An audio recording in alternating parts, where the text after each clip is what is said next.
gracious invitation to be here in New Bedford, this historic city. Before I begin, I look around at you all, and I can only say this: you look good.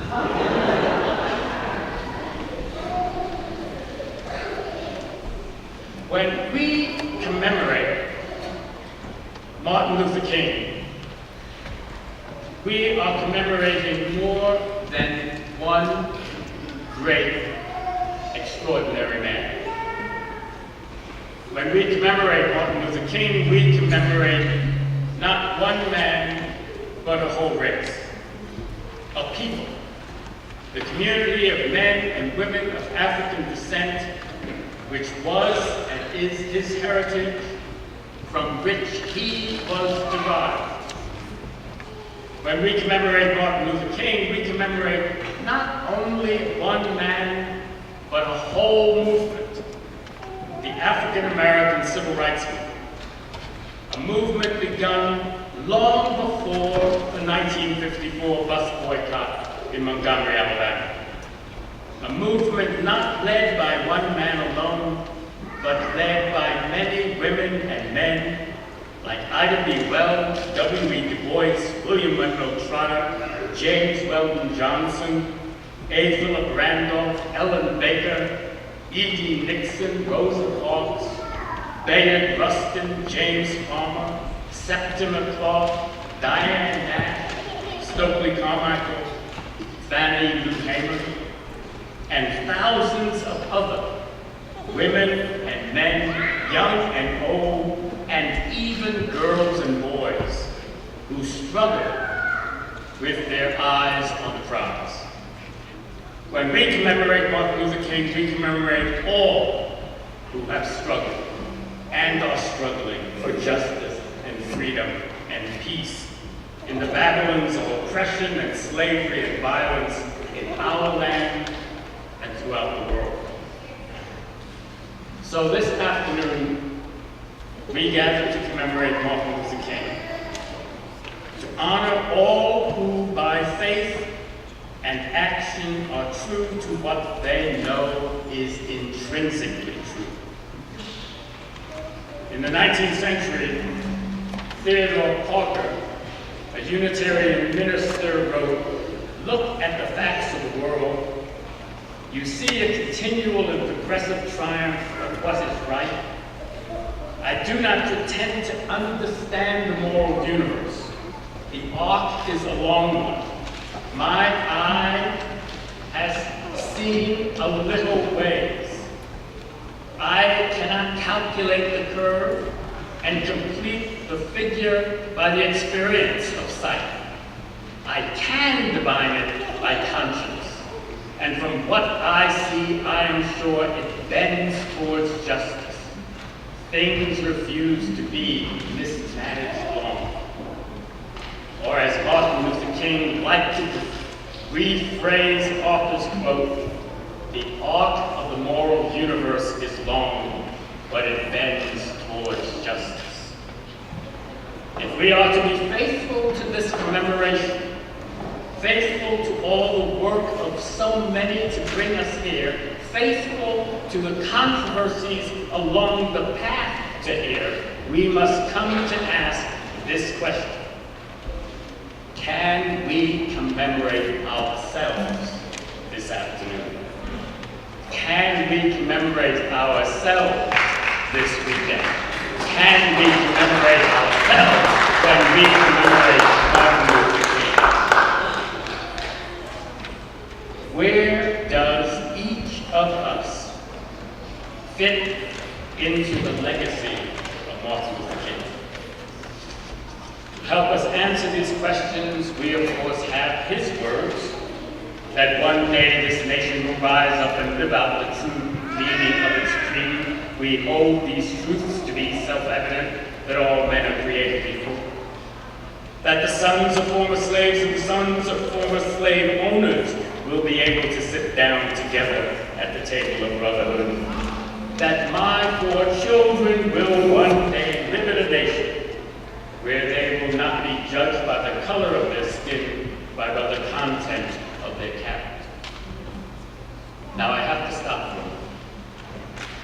because like any speaker, one is always concerned about an audience that you do not know. Now, preachers know this. They understand how difficult it is to preach to a congregation you do not know. So I need to know a little about you. See, Martin Luther King was born January 15th, 1929. Martin Luther King was assassinated April 4th, 1968. He was then 39 years old. This year, April 4th, he will have been dead 48 years. If he were alive today, he would be 87. And so this is my question to this audience. If you are 48 years old or younger, raise your hand. Do I have all the hands? I don't have all the hands, thank you. Now everyone here over 48 years old, look at everyone who raised their hand. None of those people ever had the experience of turning on the television and seeing Martin Luther King live. None of them had the experience of maybe even hearing of being someplace where he was.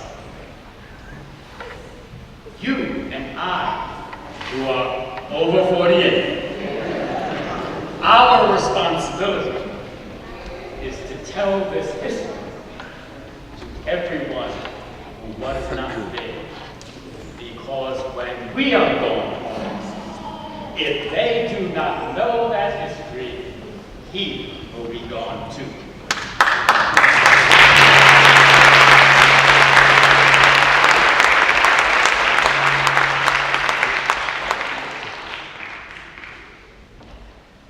Much of Martin Luther King's vision,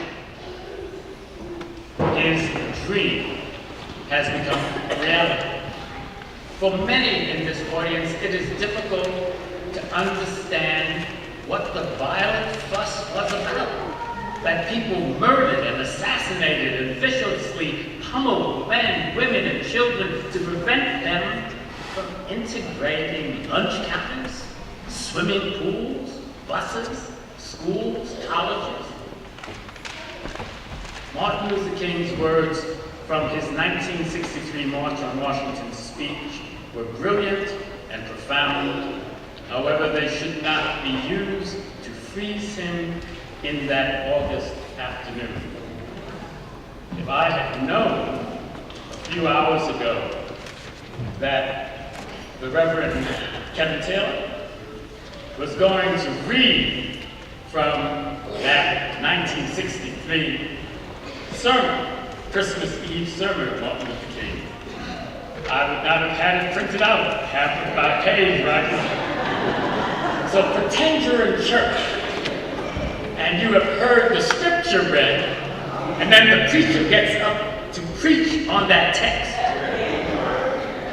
Now those of you who have had that experience, this is what I'm going to do. I'm going to preach on that text. And those of you who heard that text for the first time this afternoon, go get it. That's one good thing the web will get you to do. Look it up. Just put in Martin Luther King, Christmas Eve, 1963. That's all you have to do, and Google will do the rest for you, and you will have those incredible words. And of course, I should have known that that text would have been used today, because the theme today is deferred dreams. And in the middle of that sermon, after Martin Luther King has spoken about 1963, the year of the march, he talks about returning to the South, and literally within weeks, children, girls are blown up in a church. Isn't it incredible? And last year, this time, we might have said, what a difference time that was. And then we lived through the year when one man can walk into a church in Charleston, South Carolina, and murder all the people there.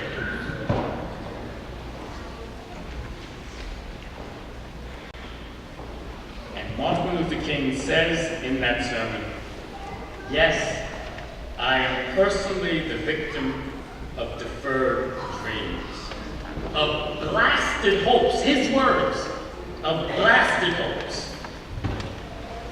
Someone could have given that sermon last July. But in spite of that, I close today by saying I still have a dream, because you know you can't give up in life. So this afternoon, let us reflect and answer questions like, what of his vision has not been fulfilled? What of his vision has not been undone? Where am I in the legacy of Martin Luther King? Can I commemorate myself today?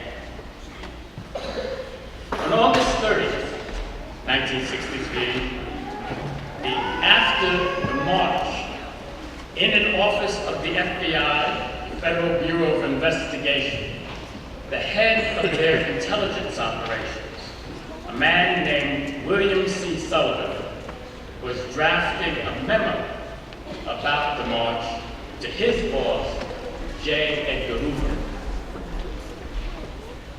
He wrote at the end of that memo, personally, I believe in the light of King's powerful demagogic speech yesterday, he stands head and shoulders over all other Negro leaders put together when it comes to influencing great masses of Negroes. We must mark him now, if we have not done so before, as the most dangerous Negro of the future in this nation, from the standpoint of communism, the Negro, and national security. The most dangerous Negro, from the head of intelligence of the FBI. Martin Luther King, 2 months before his assassination, said, I'd like for somebody to say that day that Martin Luther King Jr. tried to love somebody. I want you to say that day that I tried to be right on the war question. I want you to be able to say that day that I did try to feed the hungry. I want you to be able to say that day that I did try in my life to clothe those who were naked. I want you to say on that day that I did try in my life to visit those who were in prison. I want you to say that I tried to love and serve humanity. The words of a dangerous Negro. What was dangerous about this Negro, Martin Luther King? He believed in jobs and decent salaries for everyone. He worked for that. He believed that poverty should be ended everywhere, and he worked for that. He believed in coalitions with all progressive, poor, and working class people.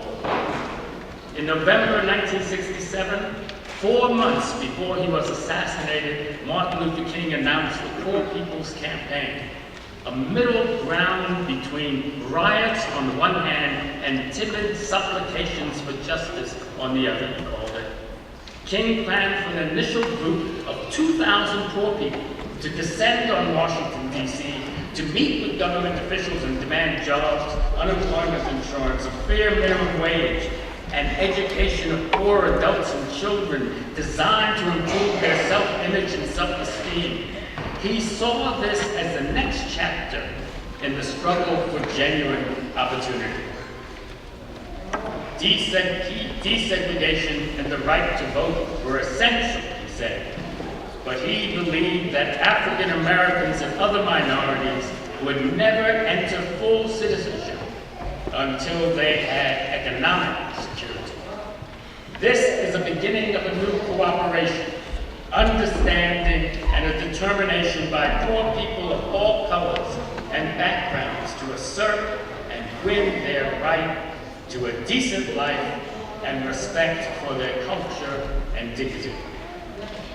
After King's assassination in April 1968, SCLC, the organization that he led, the Southern Christian Leadership Conference, decided to go on with that campaign, and that campaign moved to Washington, D.C., took over the park around the reflecting pool, and set up a village of tents and temporary buildings. This was his next great campaign. Remember, the title of the original 1963 march was March on Washington for Jobs and Freedom. The 1968 slogan was, "We, the people of America, demand decent jobs and income, the right to a decent life." To be part of his legacy, we cannot tolerate anyone in this city, this state, this nation being homeless. We cannot tolerate anyone being deprived of health care. We cannot tolerate any transgender person's human rights not being protected. We cannot tolerate a criminal system that does not expend as much resources on rehabilitation and reentry as it does on incarceration and confinement. What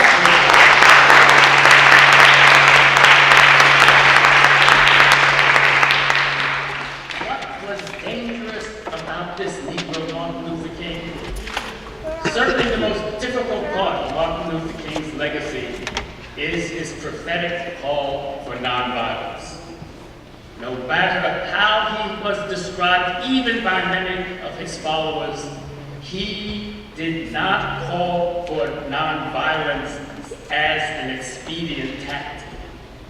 He called for nonviolence as a cultural change toward a society that was peaceful in all its aspects, nonviolent in all its aspects, as he called it, a beloved community. He said, "I believe that unarmed truth and unconditional love will have the final word in reality. This is why right, temporarily defeated, is stronger than evil triumphant." I say to you today, I stand for nonviolence. I'm convinced that it is the most potent weapon available to humanity in its struggle for justice. I am concerned about a better world. I am concerned about justice. I'm concerned about brotherhood. I'm concerned about truth. And when one is concerned about these, one can never advocate violence. Through violence, you may murder a murderer, but you cannot murder a murderer. Through violence, you may murder a liar, but you cannot establish truth. Through violence, you may murder a hater, but you cannot murder hate. Darkness cannot put out darkness. Only light.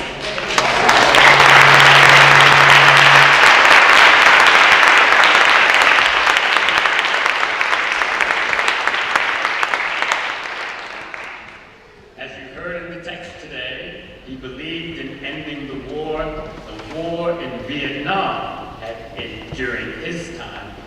If alive today, he would oppose the wars in Iraq and Afghanistan and throughout the world, including the so-called war on terrorism.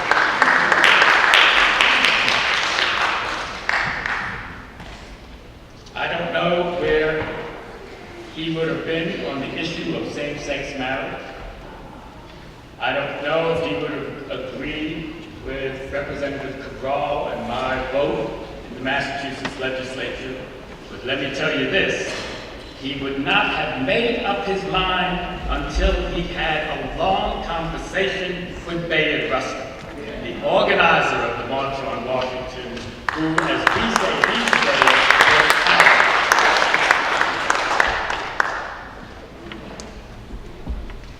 So, if we are to be faithful to all the work of so many to bring us here, faithful even to the controversies along the path to here, we must come to ask this question: can we commemorate ourselves?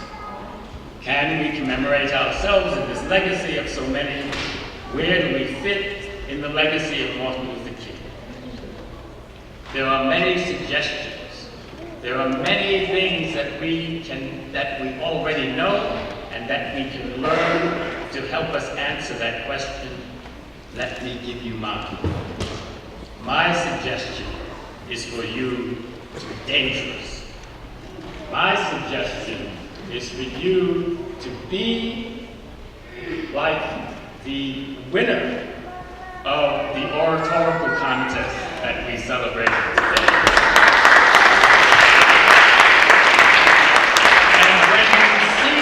Justice wherever it is and wherever you are in your life. If it is injustice in your school, organize around that injustice. Be dangerous.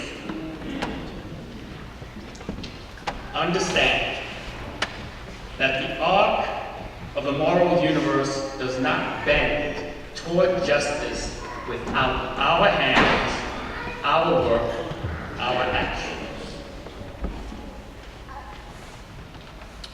I invite you to be dangerous, working for justice and freedom and peace, struggling to end oppression and slavery and violence in our land and throughout this world.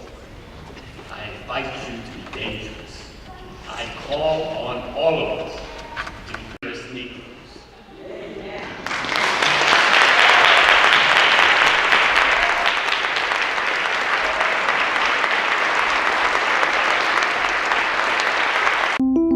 Thank you.